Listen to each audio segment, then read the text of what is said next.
And last but not least, Group C, led by Japan and joined by Australia, Saudi Arabia, Bahrain, China PR, and Indonesia.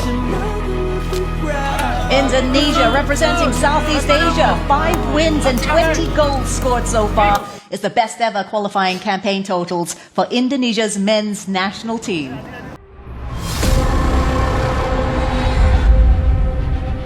인도네시아 축구 대표팀 월드컵 예선 3차전까지 보다 의지를 지키며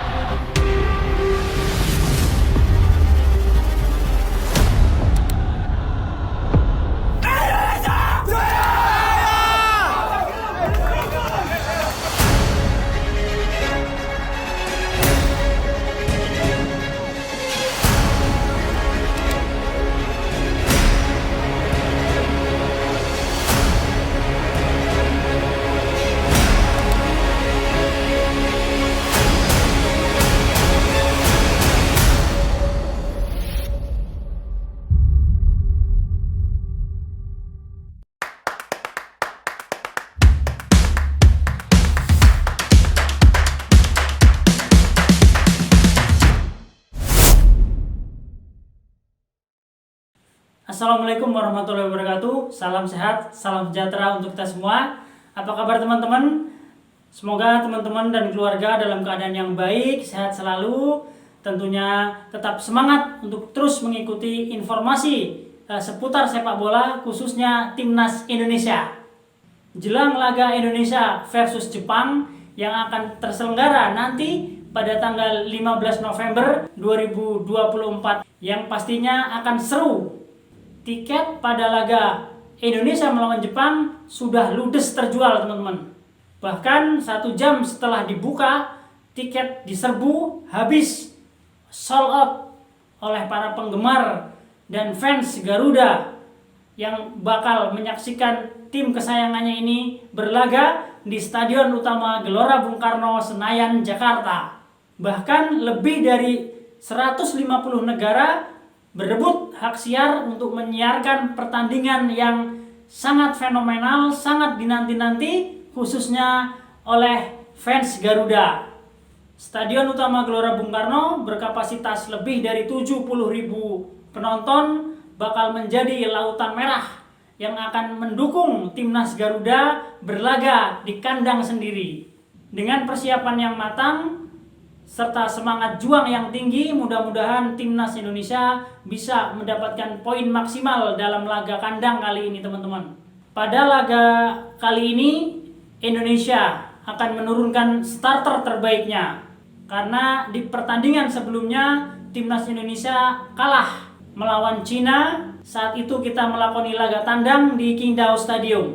Kali ini kepala pelatih Indonesia, Coach Sintayong, tidak boleh bermain-main lagi ya teman-teman. Ini adalah pembuktian bahwa kita akan memberikan perlawanan yang cukup berarti bagi tim Samurai Biru. Fokus dan mematuhi instruksi pelatih tim Indonesia pasti akan menjadikan tim ini lebih baik saat melawan Jepang nanti. Ini laga yang dinanti-nanti tentunya, bukan hanya fans Garuda, tapi para penonton di luar negeri pun ingin menyaksikan laga Indonesia melawan Jepang. Para pemain juga menyadari bahwa ini bukan hanya mewakili diri mereka sendiri, tetapi juga mewakili jutaan rakyat Indonesia, jutaan supporter Timnas Indonesia yang bersemangat untuk memberikan dukungan kepada para pemain, pelatih, serta ofisial tim Garuda yang akan berlaga nanti di putaran ketiga kualifikasi Piala Dunia 2026 yang akan tersaji di Stadion Utama Gelora Bung Karno, Jakarta. Jadi perlu dicatat ya teman-teman, jutaan supporter Garuda akan memberikan dukungan kepada para pemain di lapangan. Bahkan mereka tidak hanya memenuhi lapangan, pasti nanti di luar stadion pun bakal membludak. Mereka akan menyaksikan tim kesayangannya ini di layar raksasa di luar stadion. Karena para supporter Timnas Indonesia ingin sekali melihat tim kesayangannya ini berbicara banyak di level-level internasional. para supporter fans Garuda akan berbondong-bondong tentunya memenuhi Stadion Utama Gelora Bung Karno. Bahkan banyak nanti akan terjadi nobar-nobar di kafe-kafe dan di tempat-tempat seluruh Indonesia, di kampung-kampung, di kota-kota pasti akan nonton bareng, menyaksikan laga tim kesayangan kita Garuda Indonesia. Kepala pelatih Timnas Indonesia Sintayong pasti sudah mempersiapkan dengan baik untuk menghadapi laga kali ini. Para pemain dihadapkan dalam kondisi yang fit. Bahkan kepala pelatih Indonesia Sintayong menginstruksikan tanggal 10 semua pemain harus bisa berkumpul atau H-5 sebelum pertandingan sudah berkumpul bersama untuk mengikuti arahan-arahan yang disiapkan oleh pelatih dan tim. Kita berharap semua bahwa nanti para pemain bisa fokus lebih dari 90 menit di dalam lapangan atau 100 menit lah, karena ada perpanjangan waktu pastinya. Para pemain juga diharapkan dalam kondisi yang fit agar bisa memberikan perlawanan yang cukup berarti bagi tim Samurai Biru. Kepala pelatih tim Samurai Biru, Hajime Momoriatsu, sudah tidak sabar ingin melakoni laga ini. Laga yang ditunggu-tunggu juga oleh skuad Jepang, ingin mencoba performa tim Indonesia di kandangnya sendiri. Jepang memang diunggulkan dari semua lini, bahkan banyak sekali pemain-pemain Jepang yang merumput di liga-liga Eropa. Jepang saat ini menduduki puncak klasemen sementara dengan torehan nilai 10 poin, bertengger di posisi atas klasemen sementara kualifikasi Piala Dunia 2026. Indonesia sendiri berada di posisi kelima di atas Cina. Kita mendapatkan 3 poin dari 4 laga. Laga melawan Jepang kali ini adalah laga kelima, teman-teman. Laga ke-6 nanti melawan Saudi Arabia, masih di Stadion Utama Gelora Bung Karno juga. Salah satu pemain timnas Indonesia sudah mendarat di Indonesia, yaitu penjaga gawang Martin Paes sudah berada di Indonesia. Padahal kepala pelatih Sintayong menginstruksikan untuk tanggal 10 sudah berkumpul, tetapi Martin Paes begitu cintanya kepada Indonesia, jadi sudah mendarat sebelum tanggal 10, teman-teman. Mungkin karena liga atau kompetisi di klubnya FC Dallas sudah berakhir dan dia punya lebih banyak waktu, jadi daripada membuang-buang waktu, dia langsung terbang di Indonesia. Atau mungkin ada agenda-agenda yang akan dilakoninya sebelum berkumpul dengan timnas, ya seperti pembuatan iklan atau menjadi narasumber di talk show, ya seperti itulah mungkin. Para fans Garuda pastinya berharap laga kali ini kita bisa meraih poin ya teman-teman. Andai saja tidak meraih poin penuh, ya bisalah berbagi poin dengan Jepang. Hasil seri adalah hasil yang sepertinya ideal. Ya jangan sampai kalah. Hasil seri adalah poin yang menjadi target kepala pelatih timnas Indonesia tentunya. Kepala pelatih timnas Indonesia Sintayong pastinya sudah mempersiapkan ini semua, sudah mempersiapkan ramuan-ramuannya, formula-formulanya yang nanti bakal dipersembahkan bagi fans Garuda di stadion. Mudah-mudahan timnas Indonesia bisa meredam ketajaman skuad Samurai Biru. Untuk harga tiket termurah dijual dengan harga 250.000, yaitu tepatnya berada di bagian atas stadion, teman-teman. Di tribun atas Stadion Gelora Utama Bung Karno, ini yang bakal bergemuruh nantinya. Bahkan seluruh stadion akan menjadi warna merah. Para supporter dengan semangat membakar para pemain agar lebih fokus untuk mengalahkan tim Samurai Biru. Memang tim Jepang ini sangat kuat dan sangat diunggulkan di atas kertas, tapi sepak bola ya begitu teman-teman. Semuanya bisa terjadi, semuanya pasti ada kejutan-kejutan di lapangan hijau. Seperti kemarin menghadapi Cina, Indonesia digadang-gadang bakal meraih poin, 3 poin penuh, ternyata kita kalah. Dan mudah-mudahan kali ini kita yang tidak dijagokan bisa meraih 3 poin melawan Jepang. Apalagi ini di kandang sendiri ya teman-teman. Pasti laga ini bakal berjalan seru dan sangat ditunggu-tunggu tentunya oleh semua fans Garuda. Ya alhamdulillah Kevin Dix sudah menjadi warga negara Indonesia. Tapi apakah dia bisa bermain nanti ketika melawan Jepang? Ya kita belum tahu, kita belum dapat informasinya. Yang penting Kevin Dick ini sudah menjadi warga negara Indonesia saja dulu, itu sudah berita yang cukup menggembirakan ya teman-teman. Karena untuk membela timnas Indonesia itu tidak cukup berhenti setelah diambil sumpahnya teman-teman. Masih ada proses lagi yang harus dilakoni oleh Kevin Dick. Saat ini Kevin Dick sedang berada di luar negeri. Federasi sepak bola yang menaungi Kevin Dick yaitu KNVB Belanda. Jadi nantinya Kevin Dick di bawah naungan KNVB dialihkan ke PSSI. KNVB ini ibaratnya PSSI-nya Belanda lah gitu teman-teman. Setelah nanti berkas dari federasi dikirim ke PSSI, nah di situ sudah resmi bisa bermain di lapangan tentunya. Ya kita berharap saja semuanya bisa dipercepat, diproses dengan baik, dan bisa turun untuk melawan skuad Samurai Biru di Gelora Bung Karno. Tapi seandainya tidak, ya sudah dipastikan oleh Bapak Sekjen PSSI Yunus Nusi bahwa Kevin Dick ini tersedia nanti ketika melawan Saudi Arabia 19 November 2024. Kabar yang cukup menggembirakan tentunya bagi fans Garuda, bakal ketambahan satu amunisi penting di lini pertahanan.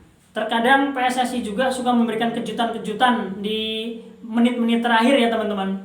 Ya kita belum tahu siapa lagi nanti yang bakal dinaturalisasi oleh PSSI dan bakal menjadi kejutan-kejutan berikutnya buat fans Garuda.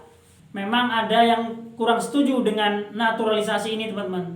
Tapi naturalisasi ini adalah peluang yang diberikan FIFA kepada negara-negara yang ingin menaturalisasi warganya. Dan naturalisasi ini tidak sembarangan ya teman-teman, harus mempunyai garis keturunan atau darah Indonesia. Itu pun sebatas hanya sampai kakek dan nenek teman-teman. Tidak lebih dari itu sudah tidak bisa lagi. Jadi tidak asal-asalan bisa main bola dinaturalisasi. FIFA memberikan peluang ini kepada semua negara. Jadi peluang itu bisa diambil, bisa tidak. Tapi alangkah sayangnya jika peluang yang bagus ini tidak diambil. Karena memang banyak pemain-pemain berdarah Indonesia di luar negeri sana, terutama di Belanda ya teman-teman. Dan bukan hanya Indonesia saja yang menaturalisasi pemain, bahkan seluruh negara pun melakukan itu. Karena memang peluang yang diberikan FIFA ini bukan hanya khusus, tapi memang ke semua negara anggota FIFA. Dan ini yang menarik, bahwa kepala pelatih timnas Indonesia Sintayong sudah terbang ke Korea menemui pelatih seniornya. Mungkin dia menanyakan tentang tips-tips cara mengalahkan Jepang, karena Jepang belum pernah menang melawan Korea di masa kepelatihan senior salah satu pelatih di Korea sana teman-teman. Mungkin Sintayong ingin berbagi ilmu dengan pelatih tersebut dan ingin ia praktekkan nanti ketika Indonesia melawan Jepang di Stadion Utama Gelora Bung Karno. Ini yang seru dan kita tunggu nanti seperti apa starter dan cara bermain para pemain Indonesia menghadapi skuad Samurai Biru Jepang. Memang ini laga yang tidak mudah ya teman-teman. Di atas kertas kita memang kalah jauh dari Jepang. Jepang sendiri saat ini menjadi ranking top Asia. Dia nomor 1 di Asia lah. Bahkan untuk level dunia Indonesia sendiri berada di peringkat ke 130-an. Jika nanti Indonesia bisa mengalahkan Jepang dan Saudi Arabia, pasti peringkat FIFA kita akan naik jauh, bahkan bisa mencapai 120-an, mendekati Vietnam mungkin.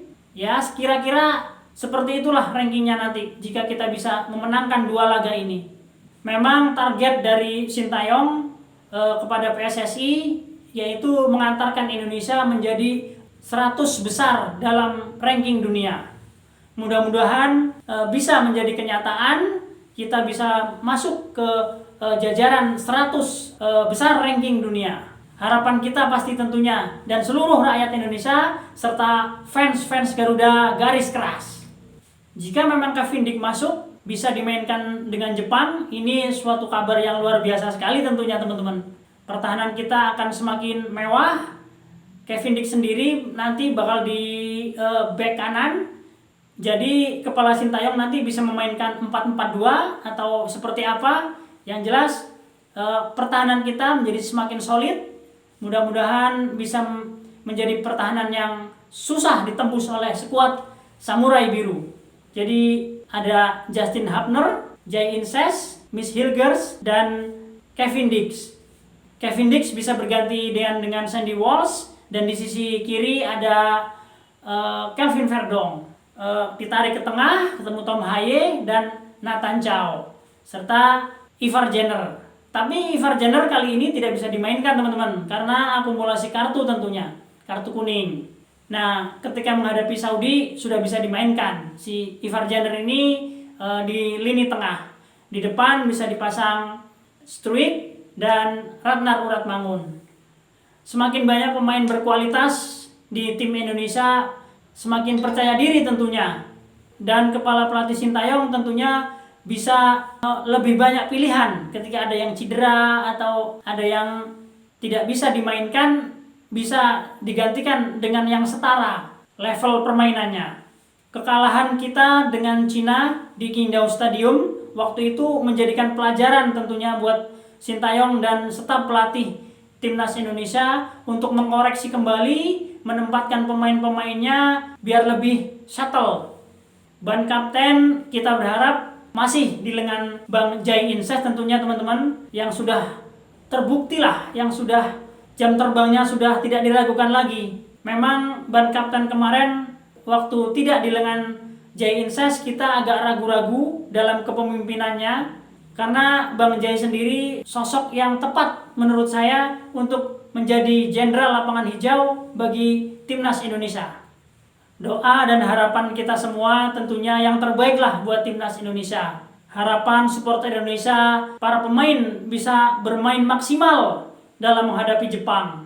Bermain baik saat menghadapi Jepang, tidak terjadi banyak pelanggaran tentunya, karena memang bola-bola mati ini menjadi momok yang menakutkan, yang bisa saja menjadikan gol bagi tim Samurai Biru. Ya, walaupun di bawah mister gawang kita ada Martin Paes, ya tahu sendiri pemain Jepang memang di atas rata-rata teman-teman. Banyak sekali dia yang merumput di liga-liga Eropa. Jadi kalau bisa meminimalisir kesalahan agar tidak terjadi bola-bola mati yang membahayakan gawang Timnas Indonesia.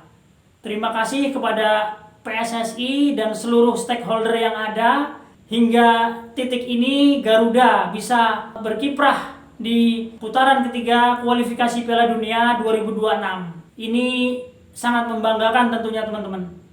Beda dengan negara-negara ASEAN lainnya, Asia Tenggara, yang menjadi bulan-bulanan di kualifikasi ketiga Piala Dunia. Indonesia termasuk beruntung karena di kualifikasi ketiga Piala Dunia ini bisa mendapatkan 3 poin dari 4 laga. Itu pencapaian luar biasa, dan tren positif ini semoga terus berjalan hingga nanti Timnas Indonesia bisa meraih mimpi-mimpinya, meraih 1 tiket ke Piala Dunia 2026. Semoga informasi sedikit dari saya ini bermanfaat bagi rekan-rekan sekalian. Doa dan harapan kita semua tentunya untuk Timnas Indonesia lebih baik lagi. Dukung terus Timnas Indonesia tanpa kenal lelah, agar Timnas Indonesia bisa terus menunjukkan eksistensinya di level-level internasional. Saya Arsil Sidik, Papan Skor mengabarkan.